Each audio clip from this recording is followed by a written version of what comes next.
Troisième match de cette soirée animale-végétale. Des millions d'années plus tard. Nous sommes au Transvaal, en Afrique du Sud. Dans des propriétés immenses, mais toujours grillagées, on y élève ces ruminants qu'on appelle des koudous. L'herbe est rare. Essentiellement, ils broutent les arbustes.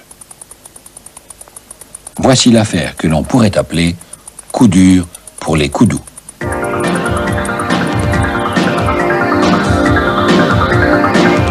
En 1981, les fermiers du Transvaal trouvent des koudous morts d'une façon curieuse.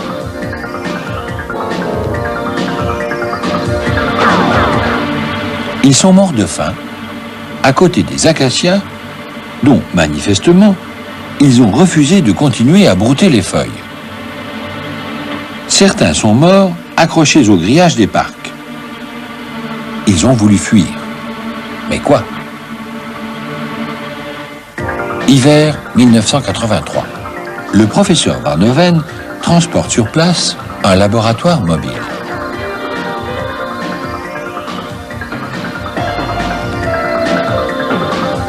L'autopsie révèle que les koudous ne digèrent plus les feuilles des arbres, parce que ceux-ci ont augmenté considérablement la proportion de tanins dans leurs feuilles. Hiver 1984. Le professeur Owen Smith débarque avec toute sa classe d'étudiants armés jusqu'aux dents. Pendant plusieurs jours, il martyrise les arbres.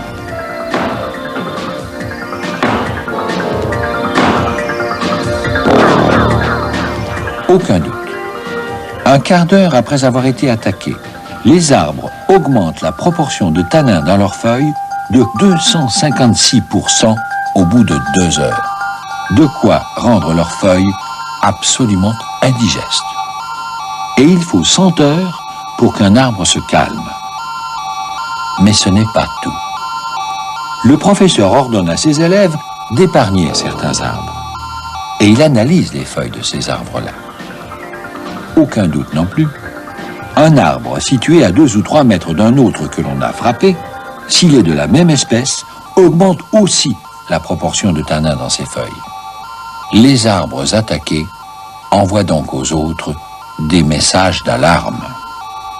Sans doute, une substance volatile, dégagée par les feuilles blessées, déclenchant la réaction chez les voisins. Conclusion scientifique ainsi résumée, réaction de défense des arbres induite par surconsommation de la part des mammifères. En clair, arme végétale de dissuasion chimique pour parer à une attaque massive.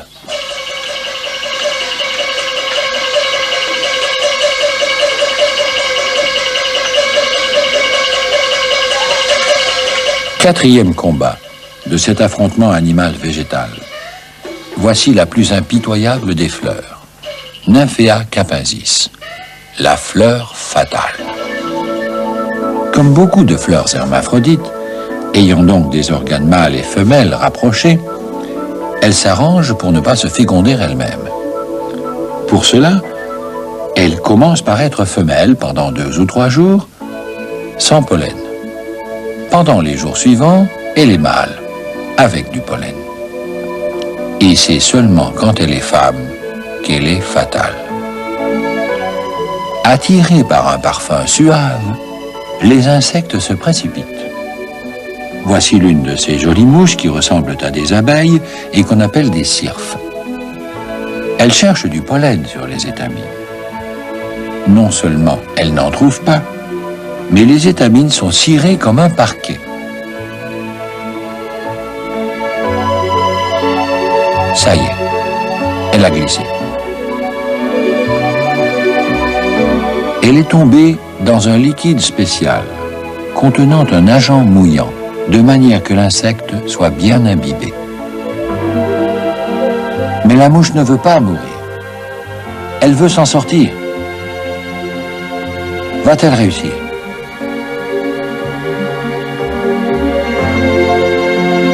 Non, ça glisse vraiment trop.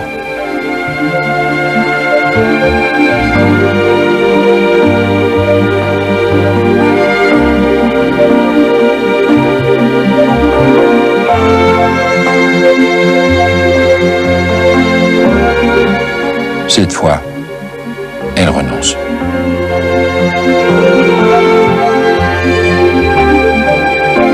Elle n'est pas encore morte que commence à tomber de son corps ce que la fleur voulait. Une neige de pollen venant d'un autre nymphéa. Car l'organe femelle de celui-ci est tapi au fond du liquide pour recevoir la semence mâle. Tout était organisé pour cela. Ce n'est pas tout. Dans la nuit, la fleur se referme sur le cadavre.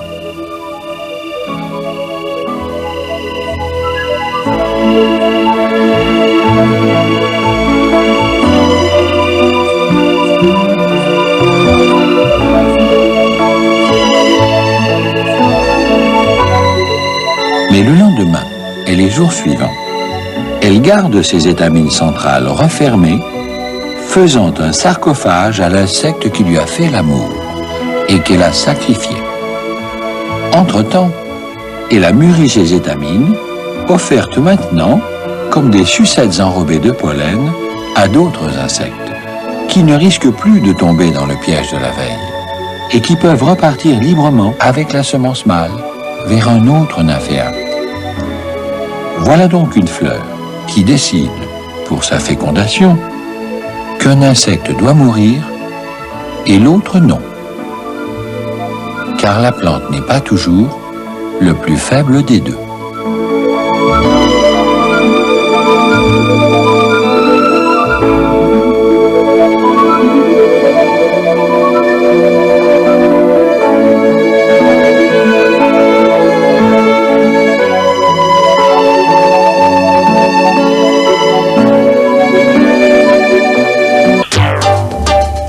Un chrysanthème bien connu, le pyrètre officinal, fabrique un insecticide capable de descendre un ennemi en plein vol.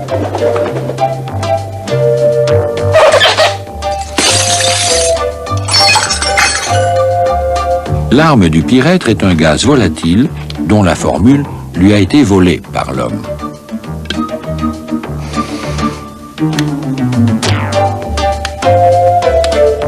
Et pourquoi celui-ci l'a-t-il volé?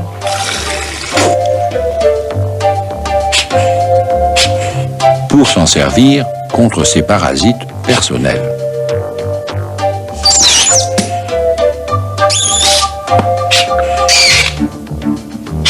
Il s'agit là d'une affaire authentique d'espionnage industriel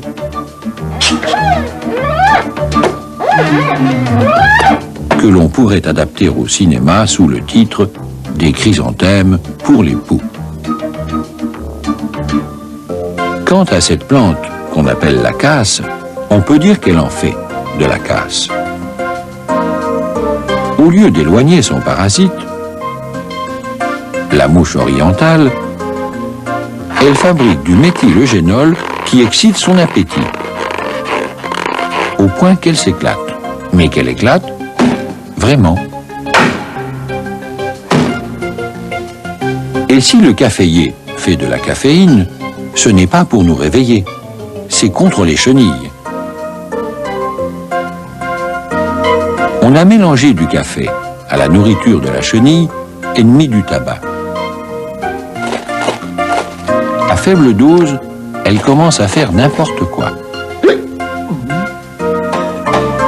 À dose plus forte, c'est la pause café définitive.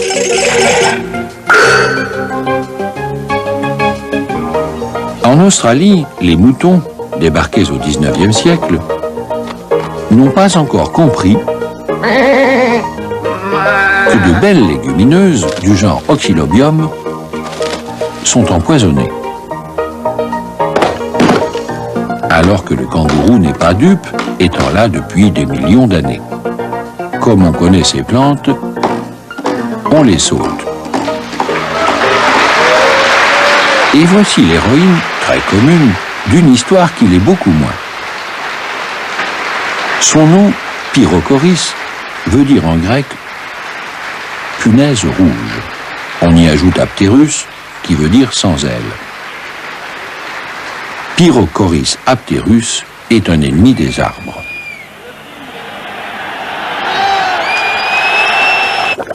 C'est pourquoi, en 1965, à Prague, un Tchèque nommé Slama étudie cette punaise des bois. Il l'élève dans ces boîtes rondes, dites boîtes de pétri, qu'on trouve dans tous les laboratoires, au fond desquelles il met du papier journal, faute de mieux. Slama essaie de savoir comment et à quel stade il serait possible de bloquer la transformation des chenilles de cette punaise en la traitant aux hormones. Et puis, Slama quitte son pays natal et entre aux États-Unis, emmenant avec lui quelques punaises. Il est reçu à Harvard, le clou de la réception étant la punaise, que Slama entreprend d'élever, comme il le faisait à Prague. Surprise! Les chenilles de la punaise européenne se mettent à subir jusqu'à 6 ou 7 métamorphoses larvaires, au lieu des 5 réglementaires, et finissent par mourir. Qu'est-ce qu'elles ont? C'est le climat ou quoi? Soudain, Slama s'exclame. Le papier. La seule chose qui ait changé depuis Prague, en effet, c'est le papier du journal. Mais, dit son collègue de Harvard, qu'est-ce qu'elle aurait, cette punaise, contre la presse américaine? Pour en avoir le cœur net, on fait s'entraîner les larves de la punaise européenne sur des pistes de formules internationales. Et là, elles se retrouvent. Il faut se rendre à l'évidence, seul le papier américain les empêche de devenir punaises. Au nom de la liberté de la presse et de la libération de la punaise, on ouvre une enquête. La piste est remontée jusqu'à la pâte à papier, exclusivement tirée de conifères américains.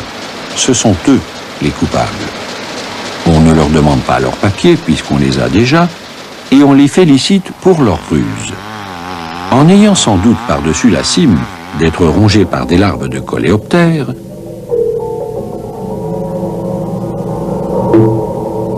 ils semblent avoir repéré que celles-ci doivent subir des transformations successives avant de devenir adultes. Transformations commandées par une série d'hormones. C'est le code permettant de fabriquer ces hormones que les conifères américains, à force d'espionner chimiquement les chenilles, ont fini par repérer.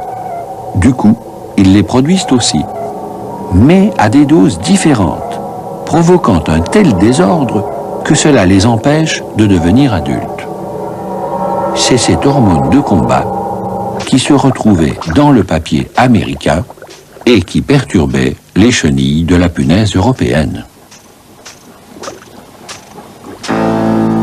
Il arrive aussi que la nature vienne au secours de l'arbre parasité en faisant appel à un chasseur de primes.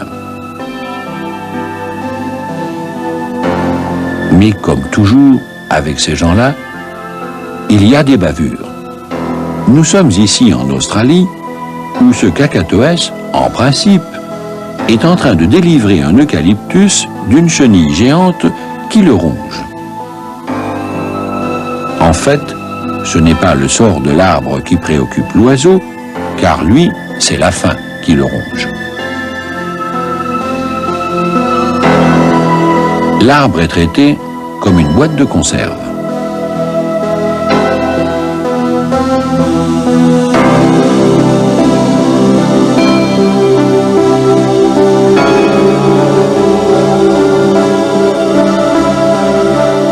En somme, l'ennemi de mon ennemi n'est pas forcément mon ami.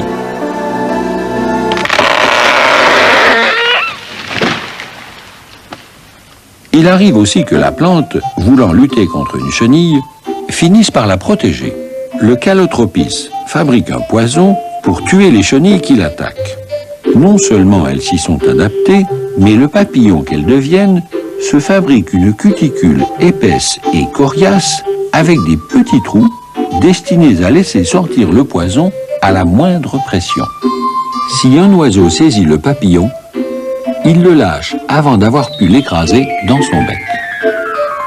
La plante n'a pas toujours le dernier mot. Il arrive même qu'elle se fasse posséder comme une courge. L'affaire a lieu au Mexique. L'ennemi est une certaine coccinelle qui se nourrit des feuilles de la courge.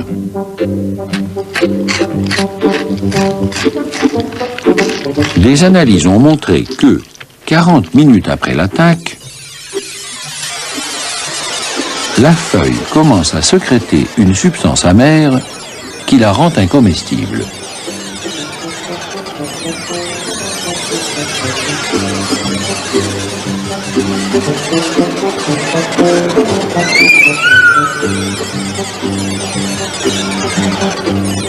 Mais la coccinelle a compris le coup. Avant de manger, elle consacre 10 minutes à découper la feuille selon un cercle, ne laissant que quelques points d'attache suffisants pour tenir la section découpée en place, mais trop petits pour que la substance amère puisse l'envahir. Et elle mange son sandwich en paix. De plus en plus amère, la courge se dépêche de communiquer son amertume à toutes ses feuilles. Mais le lendemain matin, la coccinelle choisit toujours une feuille située à 6 mètres au moins de la feuille de la veille.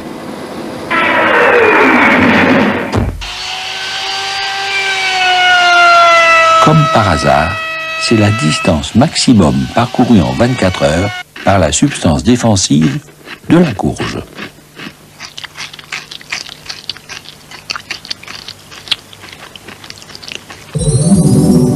S'adapter à la plante, c'est parfois s'ingénier à lui ressembler le plus possible.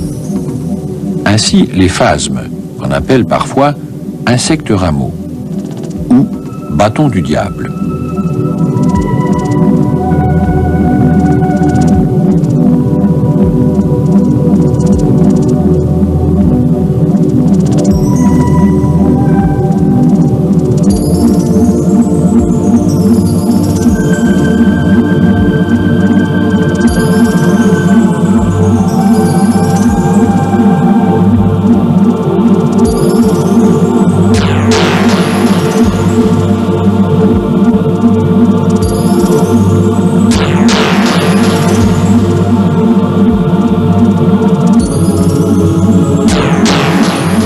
Il s'agit pour eux de se protéger des oiseaux et autres lézards en se fondant dans le paysage végétal.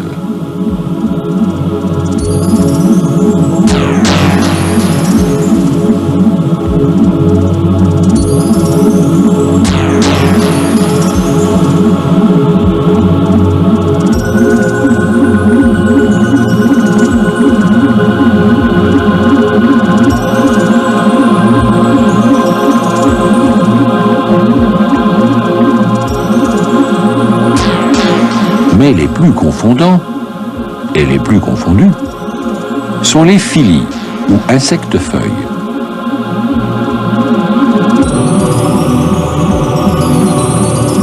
Leur camouflage est si efficace qu'il leur arrive, dit-on, de se faire mordre par d'autres insectes mangeurs de feuilles.